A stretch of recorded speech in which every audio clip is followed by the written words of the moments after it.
Buenos días, buenas tardes, buenas noches. Mi nombre es Gladys Bianchi. Este material pues es un regalo de Papá Dios. Espero que así lo reciban. En el nombre del Espíritu Santo que verdaderamente hace sus funciones en cada uno de nosotros.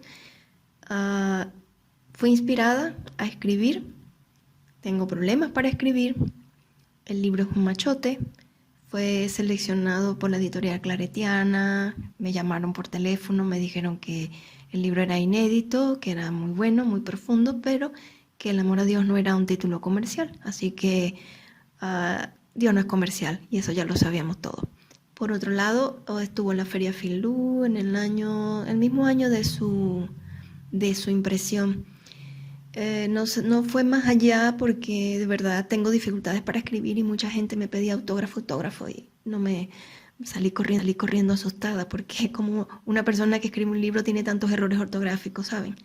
Así que este libro fue terminado con la ayuda de mucha gente, con la ayuda de los correctores, la tecnología que me sirvieron de base y así aquí está la obra y verdaderamente le doy gracias a Dios por eso. Por mi vida, por la de todas las personas que en este momento van a interrelacionarse directamente con el amor del Padre. Que la paz sea con todos nosotros, que Dios nos bendiga y disfrútenlo. Es un libro menos. Es un libro menos.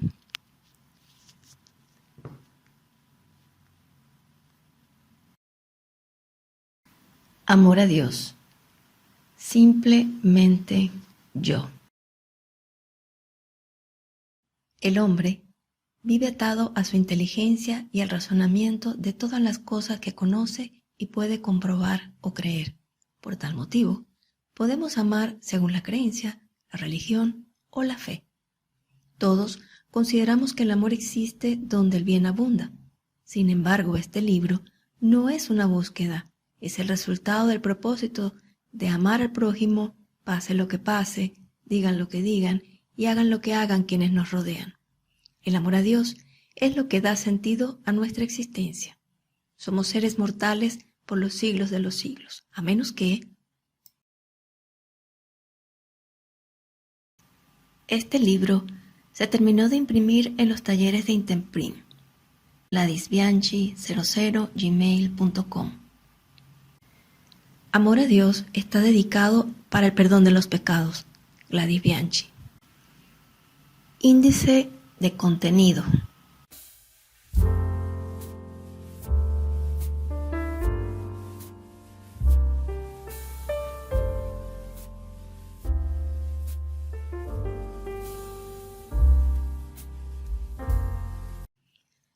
Prólogo. Para todas aquellas personas que se mantienen en una constante búsqueda en el transitar por la vida, les presento esta maravillosa alternativa, Amor a Dios. El seudónimo Simplemente Yo hace pensar que, identificados con la obra, podríamos cambiar nuestra vida de una forma especial, ya que su contenido toca las fibras de ese ser que con frecuencia ocultamos. Les invito a ser parte de esta maravillosa aventura espiritual que nos transportará directamente a un encuentro único con los seres que forman parte de nuestra vida. Este es el libro que he buscado por mucho tiempo, escrito por una persona de nuestra comunidad, con un gran sentido de responsabilidad y coherencia en su vida, quien sin sermones y de una forma sencilla te sumerge en este mar controversial del amor a Dios, que ha transitado en la búsqueda de respuestas, queriendo conocer un gran secreto y misterio que encierra la felicidad de vivir. Creo firmemente que este material es una de las mejores opciones en la era que vivimos, que contiene un tópico profundo, ansiado por muchos como un reto, en el mejor sentido de la palabra, que da la sensación de un proyecto realmente ambicioso, lleno de información y con una perspectiva muy diferente, basado en los propios conflictos diarios y vivencias personales de la escritora. No pretende ser un sustituto de otros libros escritos por famosos autores. Sin embargo, tiene su propia luz y una valiosa lección de vida, cuando en el corazón se logra una sorprendente conexión con la mente, con Dios y con su espíritu. En ese momento se abre en nuestra alma una inexplicable experiencia de amor. En lo personal, mientras leía ansiosamente una de las páginas, rodaron lágrimas por mis mejillas sin saber por qué, pero entiendo claramente el significado y el valor de este regalo de amor que me ha dado y que me hace sentir esa rica sensación de pertenencia e identidad con el Espíritu Santo, y ha llenado mi corazón de un gozo indescriptible que solo se logra cuando hay la conexión y el entendimiento de transmitir con entusiasmo y compartir con decisión el amor como hijos de un mismo Dios. Espero que el contenido del mismo sirva para tocar muchas almas, cumpliendo el objetivo del autor y de esta fiel servidora, amiga y hermana en Cristo, que lleva grabado en su mente y en su corazón las palabras tan conocidas por nosotros: amaos los unos a los otros como yo les he amado. Anna Scott. Agradecimiento. Gracias a la sabiduría de los ancianos que nos muestran el camino, a Silva, Frank, Elizabeth, Padre Oyaquindia, Camelia, que en paz descansen, a todas las personas, pasajeros de los autobuses que desde año 1997 al 2009 escucharon, respondieron a mis preguntas y compartieron inquietudes acerca del amor y del amar, a Susie Kirstein, aun cuando con su escepticismo, a Anna Scott, a mi familia y amigos que me apoyaron con disposición y paciencia en redacción de la obra, a María Becchioni por su dedicación y esmero, a Luis Quiñones por la incondicionalidad espiritual y por decirme que ya era tiempo de obrar, a Mayrí, Enrique por la solidaridad, la portada e impresión de este libro. Gracias a Dios Todopoderoso por amarnos tanto y mostrarnos un camino más excelente por medio de tu Hijo, el amor, que es por sobre todas las cosas, pase lo que pase, digan lo que digan y hagan lo que hagan quienes nos rodean. Gracias por darnos a conocer el amor que es por encima de nuestros miedos, inquietudes y carencias. Si uno dice que ama a Dios mientras odia a su hermano, miente, pues si no ama al hermano suyo a quien ve, no puede amar a Dios a quien no ve. Primera de Juan 4:20. Mi hermano es Cristo y se puede conocer en la palabra de Dios. Ahora sé que nunca es tarde para amarte. Amor a Dios. Muchos, incluyéndome, comienzan queriendo amar al prójimo con todo lo que saben y esperan saber mediante el conocimiento y la experiencia que se adquieren con el transitar de la vida. Sin embargo, pocos terminan amando a Dios por sobre todas las cosas. Para amar a Dios, hay que llenarse del conocimiento de Dios, pero como solo se nos ha concedido el privilegio de conocer a su Hijo, sin ninguna duda, sabemos que el amor a Dios nace por su palabra, y es la virtud principal de un hijo de Dios. Y por eso hablo de un ser espiritual capaz de amar al mismo tiempo a Dios, al prójimo y a sí mismo. Nosotros hemos conocido que el amor que Dios nos tiene y hemos creído en él. Dios es amor y quien permanece en el amor permanece en Dios y Dios en él. Juan 4:16. Todo lo que se refiere al amor está orientado al bien y todos tenemos la idea de hacer el bien y lo asociamos con comportamientos que se asemejan al verbo amar. Pero lo espiritual es donde está definido el amor y cómo nace esta increíble experiencia. Si Dios es amor, entonces para amar es más importante conocer lo que Dios quiere y que además sigamos a su Hijo. Nadie ha visto a Dios, pero si nos acercamos al Hijo, a quien tuvimos, y hacemos su voluntad, ya no necesitaríamos ver a Dios para conocerle y amarle, porque eso es lo que concede la fe. El Hijo pródigo. La voluntad de Dios fue puesta para nuestra resurrección y nos trazó un camino para llegar. Asimismo, el Espíritu Santo nos instruye cómo debemos obrar para que alcancemos la voluntad de Dios. Pregunto, ¿dónde está puesta nuestra voluntad? ¿Quién no se ha sentido el hijo pródigo de Dios alguna vez? Hoy en día se entiende que hijo pródigo es aquel que sin voluntad para seguir a Dios se pierde en su miseria y pecado hasta que el corazón encuentra la luz del Padre. Entonces se arrepiente de sus culpas y vuelve a Dios no solo con toda su voluntad, sino también con su vida. Leer Lucas 15. A continuación, un relato auténtico de mi vida, el cual transcribí haciendo alusión a un muchacho, no con la intención de esconder mis culpas de las que me arrepentí en su momento, sino con la intención de abrir el corazón a tiempo, sabiendo, porque es necesario salir de allí. La muerte viene por servir a otros dioses.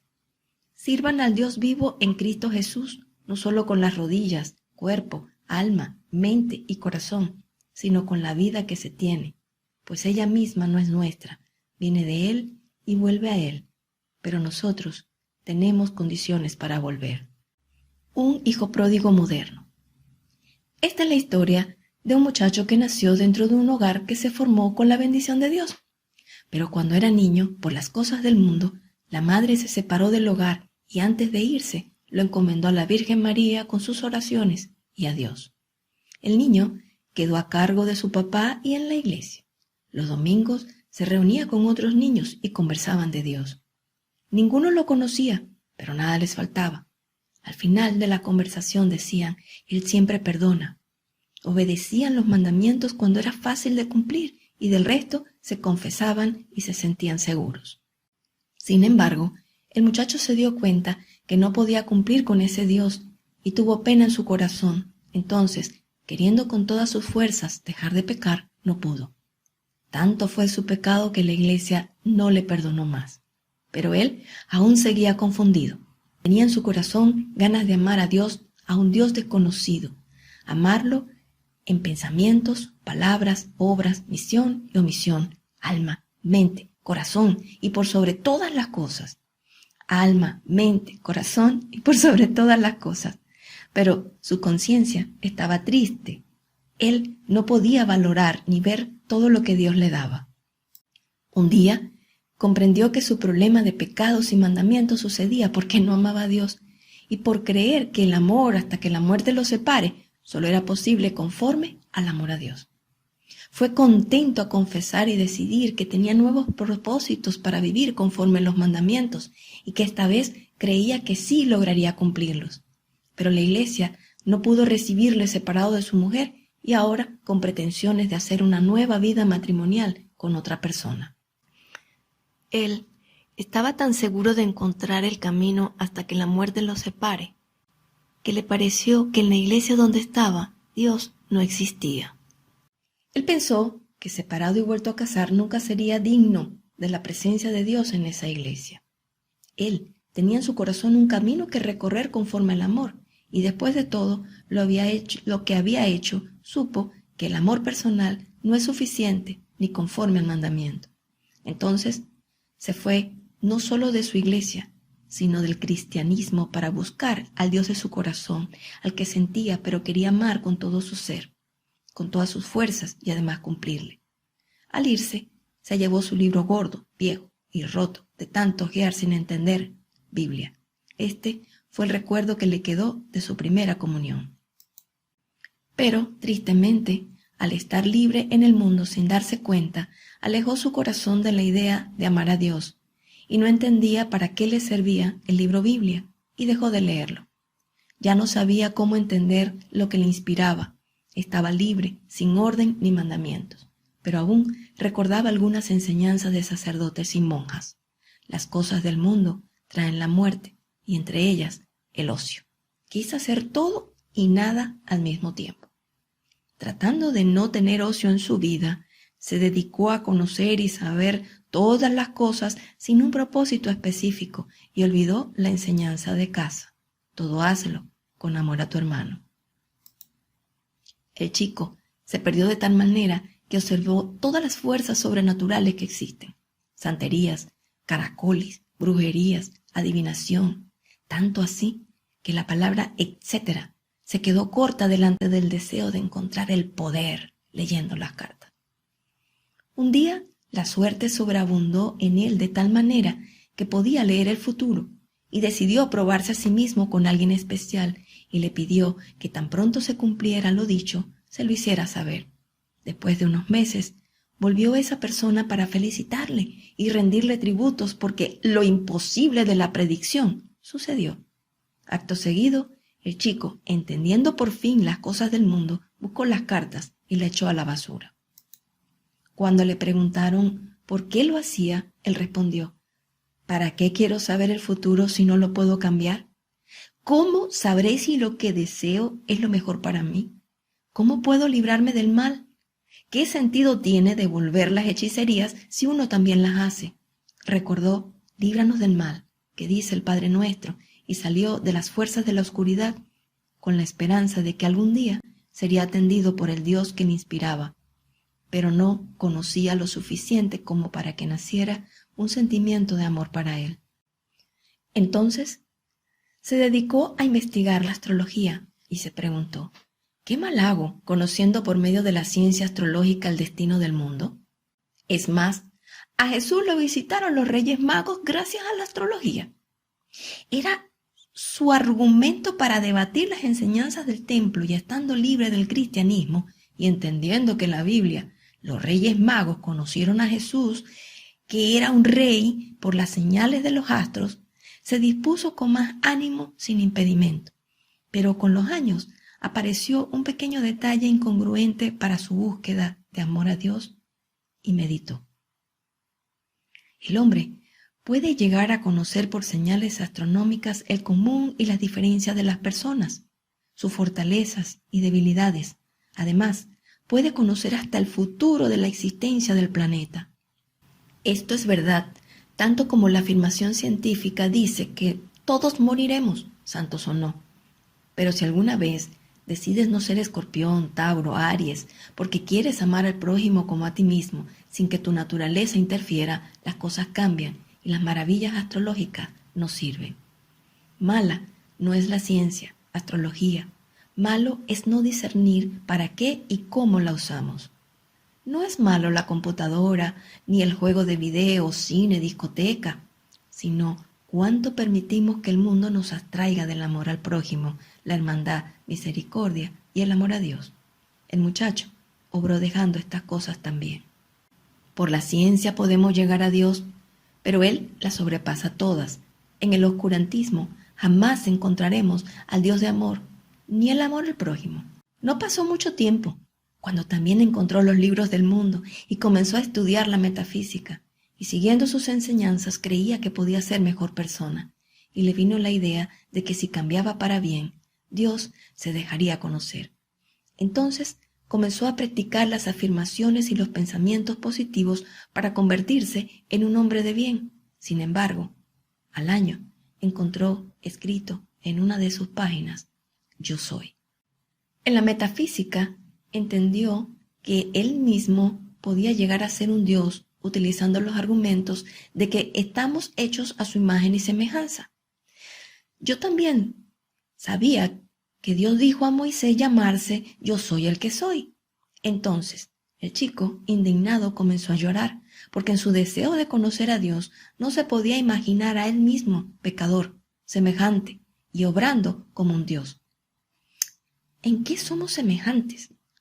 Cansado de tantas búsquedas, dejó todo y se dedicó a vivir conforme la vida le venía, y conoció que la maldad se había instalado en su corazón porque quiso devolver el mal con el mal. Vio que estaba dedicado a beber hasta emborracharse, insultar, criticar, blasfemar, hacer bufonadas y condenar sin ser juez. Se dio cuenta de que además de no amar a Dios, ahora formaba parte de lo que Dios aborrecía, y se sintió más perdido en sus pecados como para siempre, tanto como prohibida para él es la confesión. Se desvaneció con las rodillas en el piso y, llorando con dolor y miseria en medio de la noche, gritó: el mundo, ¿qué es el mundo? Tanto misterio esconde que se asemeja al fuego devorador del infierno. Nada sé de sus gustos, todo lo devora y no quiero consumirme en él. Dios, quiero ser digno de tu presencia, quiero amarte y no sé cómo. Nada siento por ti, no te conozco, perdóname. Gritó tan fuerte que hasta Dios le pudo escuchar en su cielo. Fue entonces cuando comprendió las primeras palabras del libro gordo, viejo y roto: la copa de bendición que bendecimos no es comunión con la sangre de Mesías. El pan que compartimos no es la comunión con el cuerpo del Mesías. Uno es el pan, uno es el cuerpo que todos formamos, pues todos compartimos el único pan. Fijaos en los israelitas de raza, los que comen las víctimas sacrificadas. ¿No están en comunión con el altar? ¿Qué intento decir? ¿Que las víctimas idolátricas son algo o que los ídolos son algo? En lo absoluto. Pero como los sacrificios de los paganos se ofrecen a demonios y no a Dios, no quiero que entréis en comunión con los demonios. No podéis beber la copa del Señor y la copa de los demonios. No podéis compartir la mesa del Señor y la mesa de los demonios. ¿Acaso queremos provocar celos al Señor? ¿Son más fuertes que Él? Todo está permitido, decís, pero no todo conviene. Todo está permitido, pero no todo edifica. Nadie busque su interés, sino el del prójimo. 1 Corintios 16:24. Después de leer esto, recordó que en su niñez se había prometido terminar un trabajo de cómo amar al prójimo como a sí mismo. Se levantó y dijo, basta, no más mundo, no más llanto. Con esta idea, sin querer nada del mundo, conoció que a otros le decían que conocían al Padre y que a través de ellos podían conocerle. Todos hablaban de un solo Dios y tenían sus buenas iglesias y altares. La abundancia era parecida a la de la casa del Dios donde él había salido. Se escuchaba que hablaban acerca del amor al prójimo, pero con reglas tan diferentes unas de otras que el chico desconfió porque le decían que para llegar a Dios tenía toda la vida y muchas más para aprender a amarle. Pero él se entristeció profundamente y no quiso seguirle porque quería amar a Dios con la única vida que tenía. Antes de irse, trató de advertirles y temeroso comenzó a murmurar sus recuerdos delante de los demás, diciendo que no hay más que una vida para estar con Dios. Pero todos les decían que había sido engañado por mis padres, que la resurrección era un cuento de niños que atemorizaba con el castigo para los pecadores. Se parecía al temido Coco, monstruo, que supuestamente aparecía en las noches para que los niños durmieran y no se levantaran de sus camas. A él particularmente le tranquilizaba mucho rezar por las noches, pues sin su madre no tenía la otra cama para descansar seguro y confiado. Así que, con lo poco que sabía de Dios, a quien quería amar, perdió la esperanza de volver y conoció la oscuridad y sintió miedo. Aún así, le vino otro recuerdo, la luz. Entonces olvidó todo de iglesias y salió a buscar la luz y escuchaba todo lo que se refería a ella. Un día escuchó hablar de alguien que entre sus maravillas tenía luz, que era como celestial y hacía maravillas y tenía poder de omnipotencia, y por eso muchos creían que era un enviado de Dios.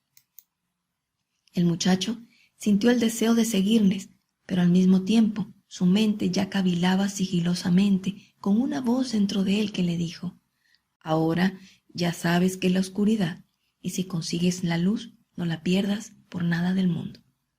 Así que, pensando que estaba en el camino correcto, quiso saber de dónde venía la luz de la que le hablaban, y caminó hacia ella por las referencias, y en la medida que se acercaba, veía entrar en el camino a personas de todas partes del mundo, y se encontró con algunos que estuvieron con él en la iglesia católica. Al verles, recordó el día en que pensó que Dios no estaba en la iglesia, y por eso creyó que andaba el camino correcto para conocer al verdadero Dios.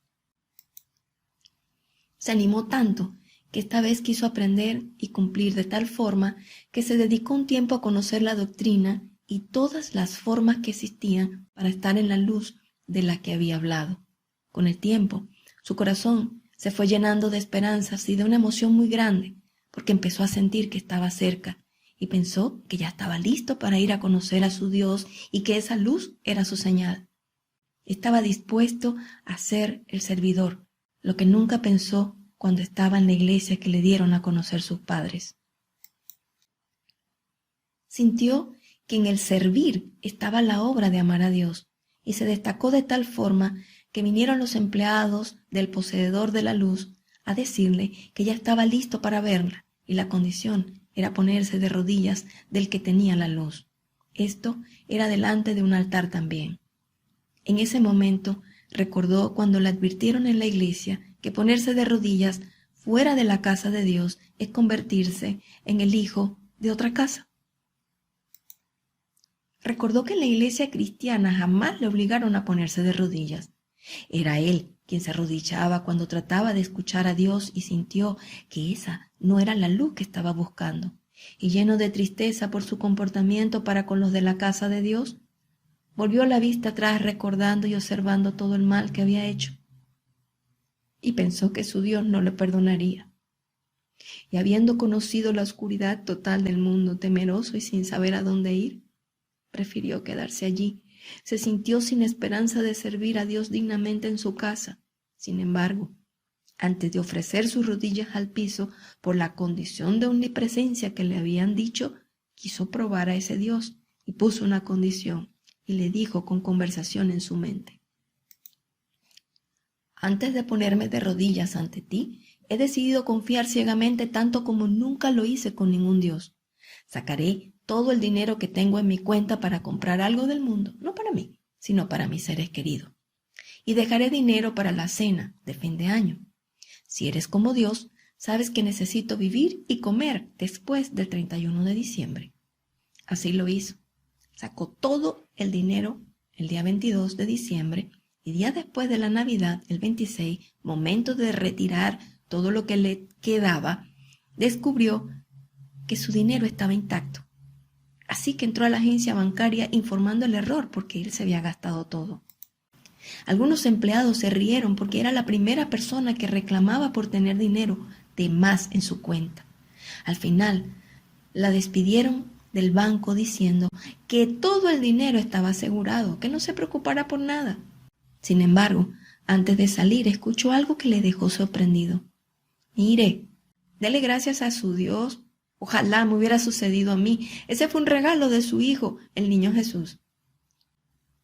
El muchacho tenía tiempo sin oír la palabra Dios unida al Hijo, Jesús. Llegó a casa confundido, pues su asunto era con Dios, a quien consideraba debía amar. Pero al escuchar el nombre de Jesús, caminó a su habitación agotado, entre la alegría de tener dinero y la duda acerca del Dios verdadero. Se dio cuenta que se había ido de su lado porque trató a Dios como un esclavo, pidiéndole de todo sin amarle. Nunca respondió como yo quería. Y sin amarlo siquiera, sin haberme puesto de rodillas, me daba todo. Y entonces surgió la pregunta: ¿a cambio de qué? Ese día recordó que en la cena de Navidad no abundó el agradecimiento para Dios, ni se escuchaba rezar el Padre Nuestro en casa. Era tanta su miseria que no quiso divertirse como lo hacía todos los años y estaba solo. Se recostó temprano, deprimido y triste hasta los huesos, con su alma vacía. Pero antes de cumplir la promesa de poner sus rodillas delante de quien le ofreció su luz, volvió la cara a Dios, el de su niñez, y le preguntó llorando: ¿dónde estás? ¿Quién eres? Porque este hombre en quien me he fijado parece un enviado y puede concederme las cosas que le pido y tú nunca me respondes. ¿Qué más puedo perder si sigo a este que se comporta como un Dios?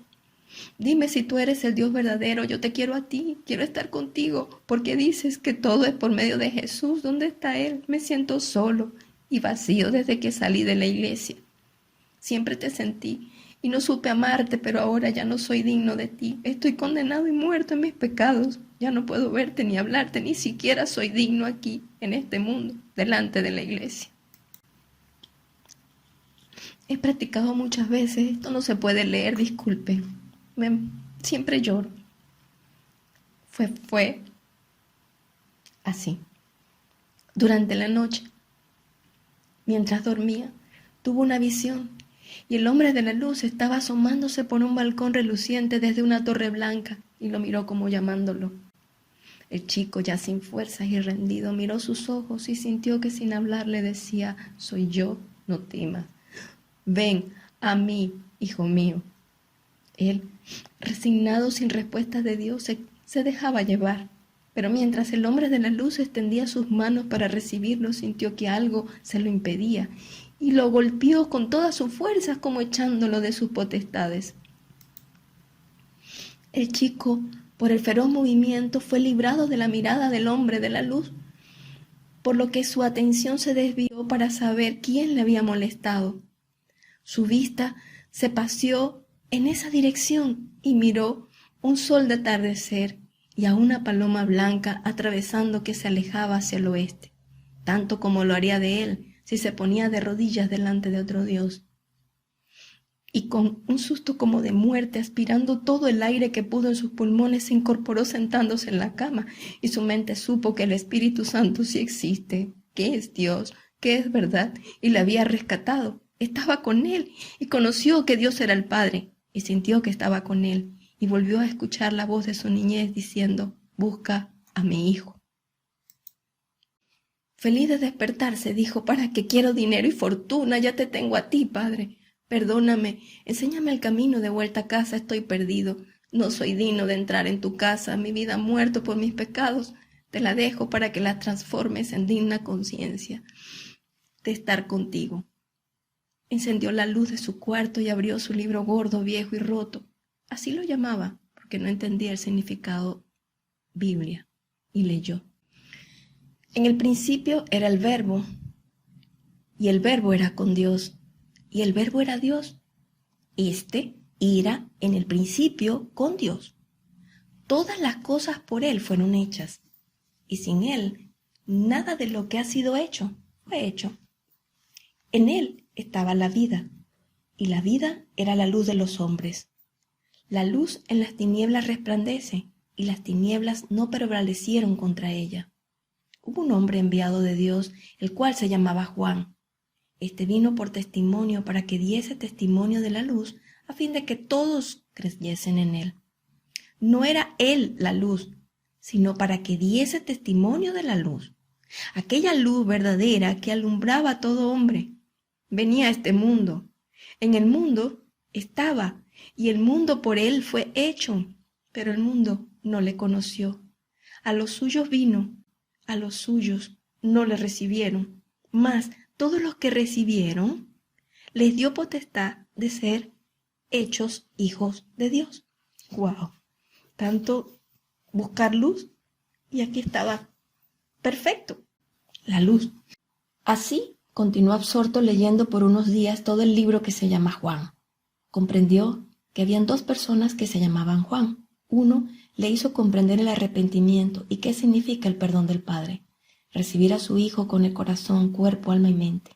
Y el otro le dio a conocer a Jesús, su Hijo unigénito, el mediador, conciliador y redentor para dar señales de su Padre aquí en la tierra. Jesús es el conciliador de todos los que están en el mundo hablando de su Padre, porque ninguna de las cosas distintas a las que Él hizo mandó hacer y se pueden hacer en la casa de Dios, la iglesia.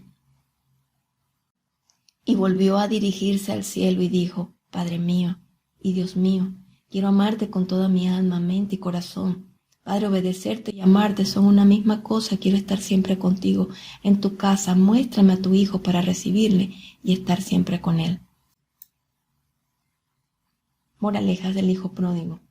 El Hijo volvió a casa y tiene en su conciencia, desde que nacemos, Dios Padre conoce nuestros defectos, virtudes y habilidades. Y a pesar de esto, siempre espera que pongamos el corazón, la voluntad, para llenarlo en espíritu y verdad. Dios sabe que sentir fe es uno de los deseos inconocibles y profundos de nuestro corazón, pero no desfallezca. Él mismo interviene según su voluntad para el bien de los que le aman. Confía en Dios, consume todo tu tiempo queriendo amarle, y el Espíritu Santo intervendrá por ti con la fe. Esta es la maravilla del reino de Dios y nace cuando conocemos el plan de Dios y sus asuntos, que es vida en abundancia y resurrección. El Espíritu nos advierte que confiar es lo que se necesita para vivir con Dios. Él es el Padre. Confiar es dejarse en sus manos reconociendo que nada somos y nada tenemos que no sea su preciosísima voluntad sobre nosotros, la salvación. Bueno es comprender que aún en la condición de pecador, Dios, por medio de su Hijo, tiene su voluntad puesta en salvarnos. Todo pecado tiene en su perdón en la confesión sincera y de corazón, pero también nos dice, anda y no peques más. Por no poder cumplir con esto último conforme lo explica la Iglesia Católica, pensó en no volver a ella. Le pareció que en el cristianismo conseguiría su solución. Todos hablan del Padre, del Hijo y del Espíritu Santo. Por eso se dedicó a buscar al Hijo de Dios entre todos ellos y así poder amar a Dios. También nos recuerda que cada día existe alguien haciendo locuras en el mundo y aunque algunos los condenen, critiquen o juzguen, Dios pide a sus hijos que se dediquen a orientarlo con amor y paciencia, y cuando sientan que nada pueden hacer para corregir sus conductas, díganle firmemente, con una voz de autoridad y llena de amor y misericordia, que Dios te perdone, hijo. Los hijos de Dios son intercesores cuando el deseo de la oración está unido a la fe. Gracias al sacerdote Yaquindia de la querida parroquia Virgen del Coromoto en Los Olivos, es porque ese día en el que el chico salió de la casa del padre, el sacerdote no le dejó salir desprotegido de la iglesia y con su mejor deseo dijo, que Dios te perdone. Y por eso escribí. Ya había pasado media vida cuando recordó claramente la visión de su niñez en la que habían dos montañas. Una era la tierra y la otra el cielo, y el puente resplandeciente que las unía era Jesús. Estaba al pie de la montaña, tierra, y él quería subir al puente, pero no encontraba el camino. Ahora es el momento de seguir y encontrar la actitud y la virtud de cómo andar el camino.